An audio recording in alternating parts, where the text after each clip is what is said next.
बच्चों, शब्द रचना के अंतर्गत हमने कल पढ़ा था उपसर्ग और आपको बताया था कि शब्द निर्माण या शब्द रचना दो प्रकार से की जाती है।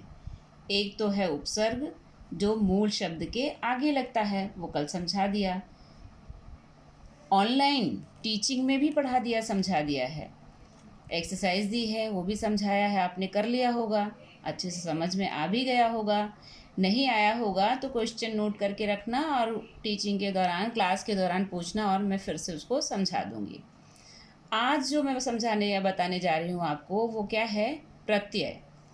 प्रत्यय क्या होता है? मूल शब्द के पीछे लगता है और ये इन दोनों का काम होता है, चाहे उपसर्ग हो या प्रत्यय हो, आगे लगे या पीछे, मूल शब्द के अर्थ में परिवर्तन लाना। तो उपसर्ग की तरह प्रत्यय भी शब्दांश होते हैं। इनका अपना कुछ भी अर्थ नहीं होता है और ना ही स्वतंत्र रूप से इसका प्रयोग किया जा सकता है। कई कई शब्दों के अर्थ होते भी हैं, ऐसी बात नहीं है, लेकिन स्वतंत्र रूप से इनका प्रयोग नहीं किया जा सकता। प्रत्यय रूढ़ शब्दों में जुड़कर यौगिक शब्दों का निर्माण करते हैं। जैसे छत है, उसमें री जोड़ दिया तो छत तो सीलिंग जो है, घर के ऊपर की छत। अब री जोड़ दिया छतरी, तो ये अम्ब्रेला हो गया। जादू है, उसमें गर जोड़ दिया, जादूगर, तो जादू दिखाने वाले को जादूगर बोल दिया। इस तरह से नए नए शब्द बनते हैं। ठीक है, अब परिभाषा बिल्कुल क्लियर हो गई। शब्दों के अंत में जो अक्षर या अक्षर समूह जोड़ा जाता है उसे प्रत्यय कहते हैं।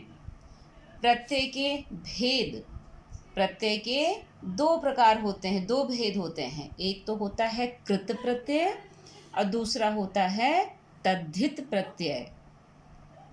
ठीक, अब कृत प्रत्यय क्रिया में लगता है, तद्धित जो है संज्ञा सर्वनाम में। तो कृत प्रत्यय क्या है? जो प्रत्यय क्रिया के धातु रूप के अंत में जुड़कर शब्द रचना में सहायक होते हैं, कृत प्रत्यय कहलाते हैं। कृत प्रत्यय के योग से बने शब्दों को कृदंत, कृत प्लस अंत, कृदंत कहते हैं। जैसे लिख क्या है? क्रिया है ना, धातु है ना, तो उसमें हमने क्या जोड़ा? आवट। लिख मीन्स लिखना और लिखावट, आवट जोड़ दिया तो लिखावट हो गया, मीन्स राइटिंग। बदला ना अर्थ। तो कृत प्रत्यय से बनने वाले शब्दों के उदाहरण भी नीचे दिए गए हैं। कैसे बनेगा?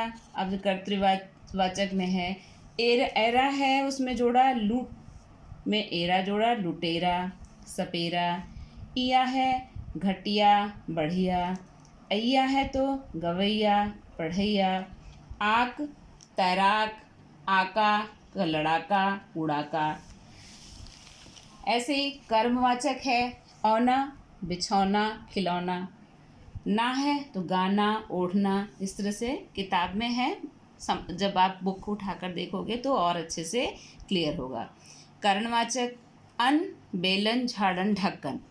भाववाचक अन, देखो यहाँ भी है चलन, मिलन, मनन, और यहाँ भी है बेलन, झाड़न, ढक्कन। ठीक, औती चुनौती, फिरौती, मनौती। फिर है क्रियावाचक, इसमें है ता, पढ़ क्रिया है ना, ता लगा दिया पढ़ता। लिख क्रिया है, ता लगाया लिखता। चलता, चलता। हुआ भी जोड़ दिया साथ में, खेलता हुआ, गाता हुआ, आता हुआ।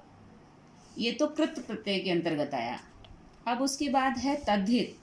तद्धित प्रत्यय, ध्यान रखना बेटा, संज्ञा सर्वनाम विशेषण अव्यय शब्द होते हैं, उनमें जुड़ता है। देखो, जो प्रत्यय संज्ञा सर्वनाम विशेषण या अव्यय शब्दों के अंत में जुड़कर नया शब्द बनाते हैं उन्हें तद्धित प्रत्यय कहते हैं। इनके योग से बने शब्दों को तद्धित शब्द कहते हैं। दानव है, इसमें ता लगाएंगे तो क्या हो जाएगा? दानवता। मानव है, ता लगाएंगे तो क्या हो जाएगा? मानवता। ठीक है ना। तो कर्तृवाचक, भाववाचक, संबंधवाचक, लघुतावाचक, गणनावाचक, गुणवाचक, ये तद्धित प्रत्यय के अंतर्गत आते हैं। उसके अलग अलग भेद होते हैं। स्थानवाचक, सादृश्यवाचक, अपत्यवाचक, ये तो मेन है। आप इसको समझेंगे, पढ़ेंगे, कल मैं क्लास में और अच्छे से समझाऊंगी। ठीक है ना? ओके।